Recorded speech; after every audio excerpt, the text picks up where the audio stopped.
आधुनिक भारत का इतिहास। यूरोपीय कंपनियों का आगमन। कंपनियों के आगमन का क्रम। पुर्तगाली 1498 में, डच 1595 में, अंग्रेज 1600 में, फ्रेंच 1664 में। कंपनियों के स्थापना का क्रम। पुर्तगाली 1498 में, कोचीन 1503 में, अंग्रेज सूरत में 1608 में, डच 1602 मसूरीपट्टनम में और 1605 में, फ्रांसीसी 1664, सूरत 1668 के अंदर। पुर्तगाली राजनीति। दक्षिण Africa cap of good hope के मार्ग से वास्को डी गामा 1498 में कालीकट बंदरगाह पर आए। उस समय केरल के राजा थे जमूरियन।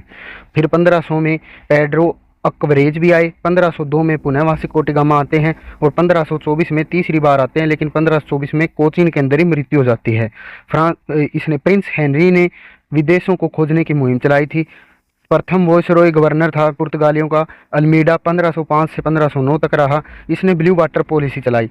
दूसरा वॉयसरॉय गवर्नर अल्बुकरक 1509 से लेकर 1515 तक रहा। गोवा को सर्वप्रथम अल्बुकरक के नेतृत्व में जीता गया। वास्तव संस्थापक अल्बुकरक को ही माना जाता है। राजधानी इसने कोचीन को बनाया। 1510 में बीजापुर अभियान चलाकर आदिल शाह से गोवा जीता था। इसने वैवाहिक नीति चलाई और एक 3G नीति चलाई। 3G का मतलब है गोल्ड, गॉड और ग्लोरी। तीसरा governor viceroy Nino D Kanha को माना जाता है। इसने गोवा को राजधानी बनाया। 1535 के अंदर दीव को जीता। 1559 के अंदर दमन को जीता। प्रिंटिंग प्रेस की शुरुआत भारत में पुर्तगालियों द्वारा हुई। डच राजनीति। 1595 में डच भारत में आते हैं और इनका जो मेन गवर्नर आया था वो था कार्नेलियस हाउंटमैन। डचों ने कपड़ों यानी वस्त्र को ज़्यादा पहचान दिलवाई। 1759 में वेदरा का युद्ध किया बंगाल में और 1760 में वांडीवास का युद्ध किया। 1759 वेदरा का युद्ध जो किया था उसके अंदर डचों की हार हो गई और अंग्रेजों की जीत हो गई। ब्रिटिश राजनीति। 31 दिसंबर 1600 ईस्वी को अंग्रेज भारत आते हैं। यह पूर्वी क्षेत्रों से शुरुआत में ज़्यादा व्यापार करते थे। इस समय अकबर मुगल वंश थे। 1603 के अंदर महारानी एलिजाबेथ की मृत्यु हो जाती है। फिर राजा बनता है जेम्स प्रथम। वह एक दूत को भारत भेजता है जिसका नाम था कैप्टन हॉकिस। 1608 के अंदर मुगल दरबार में पहुंचता है। यह जहाज एक्टर लेकर आया था। यह चलता है अकबर के दरबार में आने के लिए, परंतु इस समय तक अकबर की मृत्यु हो गई थी और मुगल की गद्दी पर था जहांगीर। सर टॉम सरो भी जहांगीर के दरबार में आता है 1615 ईस्वी में। 1632 के अंदर गोलकुंडा सुनहरा फरमान कहा जाता है। इस समय फ्री व्यापार का अध्यादेश अंग्रेजों को मिल गया था। 1717 को अंग्रेजों का मैग्ना कार्टा कहा जाता है क्योंकि इसमें फ्रुक्शियर मुगल शासक था और उससे जॉर्ज सरमन ने 3000 रुपये वार्षिक कर लेके बंगाल में मुक्त व्यापार का आदेश दे दिया था। 10,000 रुपये में सूरत के क्षेत्र में मुक्त व्यापार दे दिया था। बम्बई के सिक्के पूरे भारत में चला दिए गए थे। 1661 को विवाह होता है। एक पुर्तगाल की राजकुमारी कैथरीन थी और ब्रिटिश के राजा राजकुमार चार्ल्स द्वितीय थे। बम्बई दहेज में ब्रिटेन को मिल जाती है 1668 के अंदर।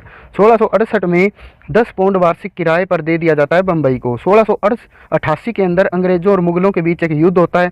अंग्रेजों का नेतृत्व सर जॉन चाइल्ड कर रहा था और मुगलों का औरंगजेब, और औरंगजेब की इसमें जीत हो जाती है। यहाँ पर मुंबई के अंदर प्रेसिडेंसी बना देते हैं अंग्रेज 1668 में। मद्रास के अंदर प्रेसिडेंसी बना देते हैं 1661 में।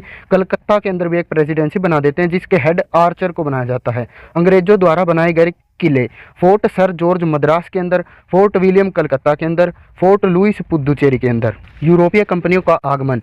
डेनमार्क के अंदर 1616 के अंदर पहली फैक्ट्री तोंजोर में डालते हैं यूरोपियन, और स्वीडिश में 1731 में, सबसे बाद में चीन में डाली थी। लुई 14वां इनका यूरोपियों का उस समय शासक था। फ्रांसीसी जब भारत आए 1664 में, 1668 में प्रथम फैक्ट्री सूरत में डाली।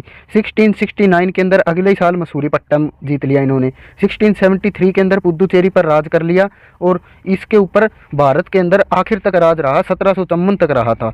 1674 में चंद्रनगर पर शासक कर लिया था। माही और कारगिल को भी जीत लिया था।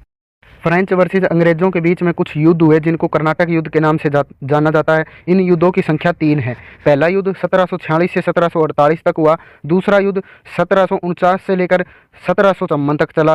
तीसरा युद्ध 1756 से लेकर 1763 तक चला, जो कि 7 वर्ष चला था। इन युद्धों का कारण था ऑस्ट्रेलिया उत्तराधिकार के संबंध में पहला। हैदराबाद एवं कर्नाटक उत्तराधिकार में 2 गुट बन गए थे। यह कारण थे दूसरा युद्ध का। तीसरे युद्ध का कारण था यूरोपीय युद्ध जो 7 वर्ष चला, उसका असर भारत में भी हुआ। इन तीनों युद्धों के समय 3 संधि हुई थी, जिस संधि को ए पाप ए के नाम से जाना जाता है। ए का मतलब एलाशोपल की संधि, पा का मतलब पुदुचेरी की संधि, पे का मतलब पेरिस की संधि। एलाशोपल की संधि 1748 में हुई।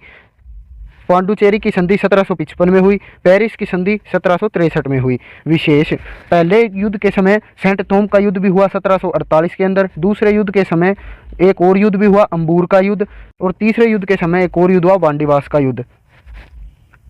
तीसरे कर्नाटक युद्ध के समय अंग्रेजों का नेतृत्व कर रहे थे आयरकूट और फ्रांसीसियों का कर रहे थे काउंट लाली।